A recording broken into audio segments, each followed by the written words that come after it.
اور اپنے گھر کی خبر لو. تمہارا ابا جس کے اوپر تمہارے فرقے کا نام ہے وابی، اس کے بیٹے عبداللہ بن محمد بن عبد الوہاب نے ایک کتاب لکھی ہے سیرت الرسول، فری پی ڈی ایف ہماری ویب سائٹ سے ڈاؤن لوڈ کریں. خلفائے راشدین کے اوپر چیپٹر باندھے ہیں، اس نے وہ جملے لکھے ہیں کہ ان کی کانپیں ٹانگ جائیں. اس نے لکھا ہے اس کے اندر کہ حضرت معاویہ نے شہادت عثمان کا جھوٹا الزام حضرت علی پہ لگایا اور بیعت سے بھی منحرف ہوئے، لیکن اللہ تعالیٰ نے حضرت علی کو سرخرو کیا. پھر انہوں نے لکھا کہ بنو امیہ 60 سال تک گالی گلوچ کرواتے رہے، تنقید بیان کرتے رہے، تضحیق کرتے رہے حضرت علی کی ممبروں کے اوپر، لیکن اللہ تعالیٰ نے مولا علی کی شان کو بلند کیا. اور پھر انہوں نے مسند احمد کی حدیث نقل کی کہ اصحاب نے جنگ چھوڑ دی تھی قتل عمار کے بعد، اور حضرت عمرو بن عاص نے حضرت معاویہ سے کہا کہ عمار قتل ہو گیا، اور رسول اللہ نے فرمایا تھا عمار کی قاتل جماعت وہ باغی ہے. تو انہوں نے کہا ہم نے اسے قتل کیا ہے، نہ یہ علی ساتھ لے کر آتا، یہ اس کے ساتھیوں نے لا کے ہمارے نیزوں کے آگے پھینک دیا، اور نہ یہ شہید ہوتا. تو حضرت علی کو جب یہ خبر پہنچی تو انہوں نے کہا اچھا پھر اس کا مطلب ہے کہ حمزہ کے قاتل رسول اللہ تھے، نہ لے کر آتے اور نہ وہ شہید ہوتے. اچھا یہ آج یہ کوئی جملہ بولے تو لوگ کہیں گے جی حضور کی مثال دے کے گستاخی کر دی ہے. بھائی جو موٹے دماغ کے لوگ ہیں نا انہیں سمجھانے کے لیے پھر اس طرح کی بات کرنی پڑتی ہے، اور یہ مولا علی کی سنت ہے پھکی دینا. پھکی چیز ہے، الزامی جواب سی جو مولا علی نے دیتا. پھر اسی طریقے سیدہ عائشہ کے بارے میں بھی انہوں نے اس میں لکھا ہے کتاب میں کہ پوری زندگی وہ روتی تھی، ان کا دوپٹہ آنسوؤں سے تر ہو جاتا تھا، اور حضرت علی نے جو عزت کے ساتھ انہیں گھر رخصت کیا وہ بھی سیرت الرسول میں لکھا ہوا ہے. ایک ایک چیز انہوں نے لکھی ہوئی ہے اس کے اندر. یہ تو وابیوں کے اپنے امام نے لکھا ہوا ہے، اس کو کیوں نہیں کہتے کہ ایران کے ٹکڑوں پہ پلنے والا جانور آیا نا داڑ تھلے ہوں. اور کچھ عرصے سے یہ لوگ میری دشمنی میں اتنے آگے گئے ہوئے تھے کہ حنفیوں کے بزرگوں کو اپنا امام بنا کے پیش کر رہے تھے، لیکن میں نے انہوں گاٹیاں تو پھاڑ لیا آ کے. ملا علی قاری ہائے ہائے ہائے صدقے رحمہ اللہ، یہ سارے وابی سے رحمہ اللہ لکھتے ہیں اپنی کتابوں میں. 1014 ہجری میں فوت ہوئے ہیں. انہوں نے مشکات کی شرح لکھی ہے مرقہ، اس میں 5878 نمبر حدیث قتل عمار والی جو مشکات میں آتی ہے اس کے کانٹیکسٹ میں ملا علی قاری نے اتنے گاڑے فتوے لکھے ہیں کہ وہ بات ہم نے کبھی اپنے پلیٹ فارم سے نہیں کی ہے. اس کو نہیں کبھی انہوں نے کہا کہ نیم رافضی اور فل رافضی، پتہ ہے کہ اگلے دن بریلوی اور دیوبندی منہ توڑ کے رکھ دیں گے. اور تمہیں تو سور کہہ کے چلے جائیں تو تم لوگ آگے بول نہیں سکتے ہو، بلکہ سور نہیں سورہ دے سور. ہاں تو ملا علی قاری لکھتے ہیں، کتنے سخت بھاری جملے وہ لکھ رہے ہیں، اتنے سخت جملے لکھ رہے ہیں کہ ہم یہ بات کریں تو یہ لوگ کہیں گے یہ تو بڑی گستاخی کر رہے ہیں. انہوں نے لکھا ہے کہ حضرت معاویہ رضی اللہ تعالیٰ عنہ نے حضرت علی کی بیعت نہیں کی، انہیں چاہیے تھا کہ وہ حضرت علی کی بیعت کرتے اور خلافت منفیت کی طلب ترک کر دیتے، جو ان کے دل میں حکومت کی لالچ تھی نا اسے چھوڑ دیتے. پھر انہوں نے نمبر 2 ساتھ یہ لکھا کہ انہوں نے خون عثمان کو ڈھال بنایا ہوا تھا اپنی بغاوت کو چھپانے کے لیے. انہوں نے کہا کہ یہ پولیٹیکل ایک انہوں نے گیم کی ہوئی تھی، اندر بغاوت تھی چھپی ہوئی، یعنی خون عثمان کا بدلہ انہوں نے کہا ڈرامہ بازی ہے. کون؟ ملا علی قاری کہہ رہے ہیں. تیسرا انہوں نے کہا کہ حدیث عمار کہ عمار کو باغی جماعت قتل کرے گی، یہ حضرت معاویہ کے دل میں چھپی ہوئی جو بغاوت تھی اسے ایکسپوز کر دیتی ہے کہ اندر ان کے کچھ اور تھا. ہاں. نمبر 4 حضرت معاویہ کے ایٹیچیوڈ کی وجہ سے قرآن اور سنت دونوں مہجور ہو گئے، پیٹ کے پیچھے ڈالے گئے. اندازہ کریں اتنے سخت الفاظ. پھر انہوں نے آگے جا کے لکھا لیکن ہمیں چاہیے چونکہ وہ صحابی تھے ہم اپنی زبانوں کو بند رکھیں. ہاں اس کا مطلب ہے یہ ساری باتیں کرنا یہ زبان کھولنا نہیں ہے بلکہ یہ حقائق بیان کرنا ہے. اور وہ صحیح کہہ رہے ہیں، یہ بات انہوں نے ٹھیک لکھی ہے کہ ہمیں چاہیے زبانیں بند رکھیں، یعنی مراد یہ ہے کہ لعنت دان نہ کریں. ہاں لعنت نہ بھیجیں، مانے کہ سب کچھ کیا ہے. اور یہ ماننا اس لیے ضروری ہے کہ ہمارا مقدمہ ہی ختم ہو جائے گا میرے بھائی. پوری رافضیت اسی کے اوپر تو کھڑی ہوئی ہے. وہ مولانا اسحاق صاحب نے صحیح کہا تھا کہ اگر انہوں نے ان 3 بندوں کی غلطیاں مان لی ہوتی نا، حضرت معاویہ رضی اللہ تعالیٰ عنہ، حضرت مغیرہ ابن شعبہ رضی اللہ تعالیٰ عنہ، حضرت عمر بن عاص رضی اللہ تعالیٰ عنہ، تو ابو بکر اور عمر کی داڑیاں نہ کھینچی جاتی. یہ وہاں تک پہنچے اس لیے کہ جب انہوں نے کہا کہ یہ کیا تو ان کو تو پتا چل گیا کہ یہ تو وہ لوگ تھے جن کے بارے میں تو بخاری مسلم میں چیزیں آئی ہوئی تھیں، لہٰذا یہ منہج جو اہل سنت کا فراڈ کے اوپر مبنی ہے، انہوں نے یہ رزلٹ نکالا اور ان کا سودا پھر بک گیا. ظاہر ہے ہر فرقے کے پاس کوئی ایک تگڑی شے ہوتی ہے جس کی بنیاد پہ وہ اپنا فرقہ چلا لیتا ہے. ہاں ہر فرقے نے ایک ایک مضبوط بات کوئی پکڑی ہوئی ہے. کل حزب بما لدیہم فرحون. اور کل تک یہ امام حنیفہ کو نیفا کہتے ہوتے تھے، وابی. ہاں جی وہ 80 ہجری میں پیدائش ہوئی ہے نا، تو 80 کے وہ حروف ابجد بعض جگہ 70 ہجری بھی ہے، بعض جگہ 80. وہ کہتے ہیں وہ کتے کے بنتے ہیں، یہ کتے کی پیدائش کا سال ہے. یہ کہا کرتے تھے یہ لوگ. آج امام حنیفہ رحمہ اللہ کہہ رہے ہیں صرف میری دشمنی میں. تو سرکار پھر رک جاؤ، ہاں پھر دس دینے کہ امام حنیفہ نے کیا فرمایا ہوا ہے. امام ابو محمد حارثی 340 ہجری میں حنفیوں کے امام فوت ہوئے. انہوں نے مناقب ابی حنیفہ پہ کتاب لکھی، اردو میں بھی اس کا کچھ حصہ ٹرانسلیٹ ہو چکا ہے. انہوں نے اپنے شاگردوں سے فرمایا کہ جانتے ہو کہ اہل شام ہم سے کیوں بغض رکھتے ہیں؟ اس لیے کہ ہم یہ کہتے ہیں کہ اگر ہم حضرت علی کے زمانے میں ہوتے تو حضرت علی کے ساتھ مل کر اہل شام کے خلاف قتال کرتے، بنو امیہ کے خلاف، اہل شام کے خلاف، حضرت معاویہ کے خلاف. اس لیے یہ ہم سے بغض رکھتے ہیں. تو یہی بات میں نے کی تھی، اور یہ بات تو اللہ نے ایک میری زبان پہ جاری کی الحمدللہ تاکہ ان کی غلاظت باہر نکلے. کئی سال پہلے جو مفتی اعظم پاکستان تھے، مفتی اشرف قادری صاحب، مراڑیاں، یہ گجرات کے رہنے والے تھے، مفتی احمد یار خان نعیمی صاحب کے شاگرد. مفتی منیب صاحب تو شاہی کوئی نہیں ان کے مقابلے پہ، جتنی بڑی وہ علمی شخصیت ہے. میں 2001-2 میں ان سے میری ملاقات ہوئی ہے. ان کا اہل سنت رسالہ نکلتا تھا، وہ ہم سینکڑوں کی تعداد میں یہاں منگواتے تھے جب ہم بریلوی تھے. ان کی تو باقاعدہ ویڈیو ہے، انہوں نے یہی بات کی ہوئی ہے.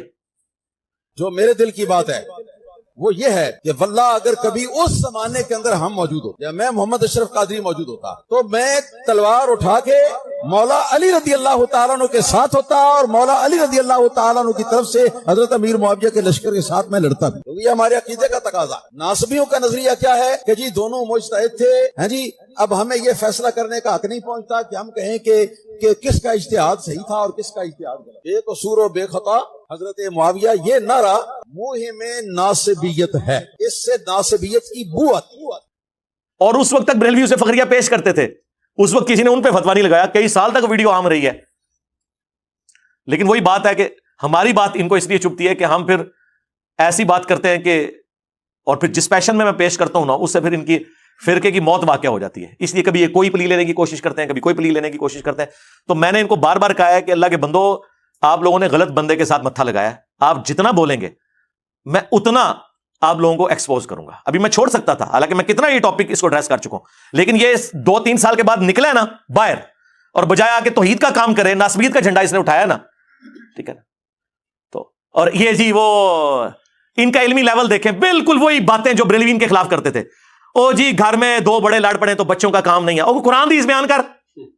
ایسا انسان گمراہ ہے، بدباطن ہے، جو صحابہ کرام کے درمیان ہونے والے اختلافات کو آپس میں بیٹھ کے زیر بحث لاتا ہے. خاندان کے 2 بچے بیٹھ جائیں اور پردادا اور ان کا بھائی، ان کے درمیان جو اختلاف ہوا تھا اس کو لے کے بیٹھ جائیں، دادا بڑا ظالم تھا، پردادا اس سے بڑا ظالم تھا، نہیں اس کا بھائی بیچارہ ٹھیک تھا. تو عقل مند لوگ کیا کہیں گے کہ تو کون، تیرا منہ اور تیرا دادا، تجھے شرم نہیں آتی اپنے دادے کے بارے میں بات کرتے ہوئے؟ کل کا بچہ تو، اور غلطی نکالنے بیٹھ کر دادے اور پردادے کی. ارے ساری کائنات کے دادے قربان ہو جائیں امیر معاویہ کے قدموں پر. ارے ساری کائنات کے دادے قربان ہو جائیں امیر معاویہ کے قدموں پر. ارے ساری کائنات کے دادے قربان ہو جائیں امیر معاویہ کے قدموں پر. کہ ہمارا دادا یہ تھا تو ہمارا پردادا یہ تھا. اور ماموں پارٹی گھر میں اگر چچا اور تایا کی لڑائی ہو اور وصیت دادے نے لکھی ہوئی ہو سٹامپ پیپر کے اوپر، تو بچوں کا کام نہیں ہے کہ بتائیں کہ تمہارے دادے نے یہ لکھا تھا اس کے لیے اور یہ اس کے لیے، آپس میں نہ لڑو اور ٹیکسٹ کو فالو کرو. تو یہی تو ہم کہہ رہے ہیں کہ بخاری مسلم میں موجود ہے، عمار کو باغی جماعت قتل کرے گی. تقتلہ الفئۃ الباغیہ یدعوہم الی اللہ ویدعونہ الی النار. ہم نہ بتائیں کہ رسول اللہ نے فرمایا ہے. یہ چاچے تائے کی لڑائی ہے. ہم بتا رہے ہیں کہ ہمارا جو روحانی باپ ہے، النبی اولا بالمؤمنین من انفسہم وازواجہ امہاتہم، نبی مومنین کی جانوں پر ان سے بڑھ کر حق رکھتے ہیں، اور نبی کی بیویاں امت کی مائیں ہیں. انہوں نے ہمیں بتایا ہے کہ ان دونوں میں سے کون غلط پارٹی ہوگی. بخاری مسلم میں درجنوں حدیث ہے کہ خوارج کو قتل کرنے والے مخلوق کے بہترین لوگ ہوں گے. حضرت علی کی پارٹی تھی. تینوں جنگوں کے بارے میں، جمل، صفین، نہروان، دیکھ لیں، میں نے حدیثیں بتا دی. اور مصنف ابن ابی شیبہ میں باقاعدہ پورا چیپٹر ہے، 187 احادیث اور آثار ہیں، پڑھیں، خود پڑھ کے دیکھ لو، اردو میں ترجمہ ہو چکا ہے. جی مودودی کو خیال آیا خلافت و ملوکیت لکھنے کا، اور خیال آ گیا اس کو پمفلٹ لکھنے کا. ابھی صاحب جو اس نے بروشر جمع کیا ہے بخاری مسلم کی روایتوں کا کریکٹ نمبر دیتا ہے، کیا وہ احادیث صحیح ہے؟ میں نے کہا بالکل صحیح ہے. اگر کوئی بندہ اپنی سوچ پر قرآن کی آیات جمع کر دے گا تو وہ اسلام سے کفر بن جائے گا. مرزا محمد علی جیلمی نے 72 احادیث کو جمع کیا ہے اپنی سوچ کے ساتھ. اسلام کی 15ویں یہ صدی ہے، 15 صدیوں میں کسی بھی عالم نے، امام نے، محدث نے اس مواد کو جمع نہیں کیا جو اس نے کیا. آپ ان تمام احادیث کو صحابہ، تابعین، ائمہ محدثین کے فہم سے سمجھ لیں، مرزا صاحب ہر چیز سے فارغ ہو جاتے ہیں. کسی محدث نے کیوں لکھا؟ محدث نے لکھا تو انہوں پتہ نہیں سی نا، تو انہوں تے بخاری مسلم دا بھی خالی نہ ہی پتا سی. اور دوسرا، کس محدث نے کتاب لکھی ہے نماز محمدی تکبیر تحریمہ سے سلام تک؟ زبیر علی زئی صاحب نے. دسو کسی حالت تک کسی محدث نے اس ٹائٹل سے کوئی چیز لکھی ہے؟ کس محدث نے بخاری کی اس حدیث سے کہ نبی علیہ السلام کو زہر آلود بکری جب پیش کی گئی، بخاری مسلم دونوں میں آتا ہے، کچھ صحابہ بھی شہید ہو گئے اسے کھا کے، حضور نے بھی زبان پہ رکھی لیکن پھر اگل دی، مرزانہ طور پر وہ بوٹی بول پڑی. اس سے وہ کہتے ہیں کہ جی نبی کو اگر علم غیب ہوتا تو صحابہ قتل نہ ہوتے. کس محدث نے اس حدیث سے علم غیب کا رزلٹ نکالا ہے؟ وابیو تمہارے علاوہ. حضرت عائشہ پہ تہمت لگی، کہتے ہیں نہیں اتنا عرصہ حضور کو پتہ نہیں چلا جب تک کہ قرآن کی آیات نازل نہیں ہوئی. کس محدث نے حدیث افک اما عائشہ پہ تہمت لگنے والی حدیث سے یہ رزلٹ نکالا ہے کہ حضور کو علم غیب نہیں تھا وابیوں سے پہلے؟ تو کہیں گے نہیں جی یار یہ تو کوئی دلیل نہ ہوئی، جو رزلٹ نکل رہا ہے وہ تو ہم بیان کریں گے چاہے کسی نے بیان نہ کیتا. تو سرکار جنگ جمل صفین نہروان پہ بھی تو حدیثیں موجود تھی اور اسے جو رزلٹ نکل رہے تھے وہ ہم کیوں نہ بیان کریں؟ آئے داڑ تھلے ہونا،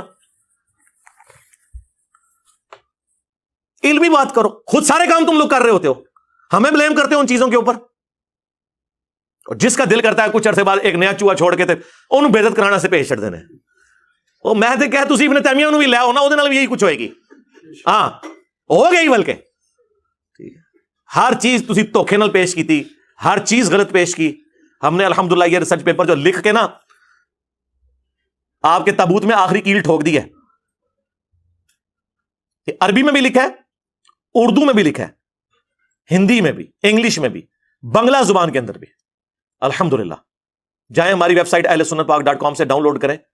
200 احادیث اکثر بخاری اور مسلم سے، اور جو ادر دین بخاری اور مسلم ہے ان کے اوپر میں نے دور حاضر کے محدثین کی تحکیم لگائی ہے. شیخ البانی، شیخ زبیر علی زئی، شیخ شعیب ارناؤت رحمہم اللہ اجمعین، غلام مصطفیٰ ظہیر صاحب، شاد اللہ اثری صاحب اور باقی محدثین کی باقاعدہ میں نے اس کے اوپر تحکیم لگائی ہوئی ہے.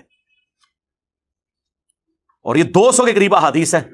72 کا میں نے ٹائٹل صرف شہدائے کربلا کی نسبت کی وجہ سے لیا. غدیر خم کا جو 33 نمبر ہے اس پہ 8 طرق میں نے جمع کیے ہیں. تو یہ پڑھیں. اب یہ کہہ رہے ہیں کسی نے نہیں، 14 صدیوں میں کسی نے نہیں یہ جمع کیا، تو پھر تو اس کا تو مطلب ہے یہ وہ کارنامہ ہے جو تمہارا کوئی ابا نہیں کر سکا. اس کو تو کریڈٹ کے طور پر پیش کرو نا. 14 صدیوں میں نہیں کسی نے کیا. جب فتنہ 14 صدیوں میں کسی نے سیاست معاویہ زندہ باد بھی تو نعرہ نہیں لگایا تھا. ابھی تک تو صرف یہ کہتے تھے کہ کام ڈالا ہے، زبان بند رکھو بس اس بندے کے بارے میں. تو جب آپ یہ نعرے لگاؤ گے خلافت راشدہ حق چار کے ساتھ سیاست معاویہ زندہ باد، تو سرکار کی پمفلٹ بھی پھر باہر نکلیں گے نا. آج تک یہ کام بھی تو کسی نے نہیں ڈالا تھا نا. ہاں جب کم پہنتا ہے تو پھر اللہ تعالیٰ اپنے بندے اٹھا دیتا ہے. یہ پمفلٹ آپ ضرور پڑھیں. ڈاک میں الحمدللہ یہ لاکھوں کی تعداد میں ہم فری تقسیم کر چکے ہیں. کلرڈ پرنٹنگ ہے. حدیث کے ریفرنسز ریڈ کلر میں ہے، حدیث کے الفاظ بلیک کلر میں ہے. صرف ڈاک کا TCS کا 300 روپے آپ بھیجیں. ہمارا موبائل نمبر 032159000162 صبح 9 سے لے کے شام 5 بجے تک کھلا ہوتا ہے. رابطہ کریں. صرف یہ ریسرچ پیپر نہیں، میرے 8 ریسرچ پیپر اور 3 اذکار کارڈ، 12 کا پیکج بالکل فری آپ کے گھر آئے گا. صرف 300 TCS کا آپ نے خرچہ دینا ہے. اور جتنے یہاں 150 200 300 لوگ ہر سنڈے کو آتے ہیں، سب کو ہم ایک سیٹ فری دیتے ہیں. الحمدللہ یہ پڑھیں. اس کے بعد بتائیں کہ ہاں جی اس میں جو حدیث ہے اس سے یہ رزلٹ نہیں نکلتا تھا، اس نے غلط نکالا. وہ آپ حدیث خود پڑھیں گے تو آپ کو پتہ چل جائے گا کہ کیا اس میں سے نکل رہا ہے. تو ایک ایک چیز میں نے اس میں کھول کر بیان کی ہے.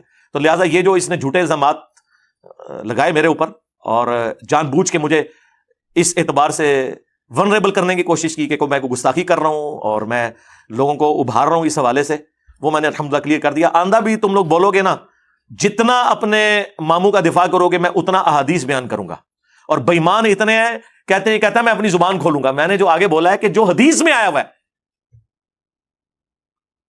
وہ کاٹ دیا. زبان کھولوں گا. زبان کیا؟ میں تو جب بولا ہوں رضی اللہ عنہ کا ہے. اس پمفلٹ میں سینکڑوں دفعہ نام آیا ہے حضرت معاویہ کا، ہر دفعہ رضی اللہ عنہ لکھا ہے. آپ کے ساتھ بھی رضی اللہ عنہ لکھا ہوا ہے. ہاں اتنی کون رسپیکٹ دیتا ہے؟ اتنی رسپیکٹ تو امام بخاری مسلم نے نہیں دی ہوئی ہے. امام بخاری اور مسلم نے سینکڑوں جگہ پہ صحابہ کے نام کے ساتھ رضی اللہ عنہ لکھا ہی نہیں ہوا. ان عائشہ ان ابی ہریرہ ڈائریکٹ لکھا ہے. ٹھیک ہے کوئی فتویٰ نہیں لگتا.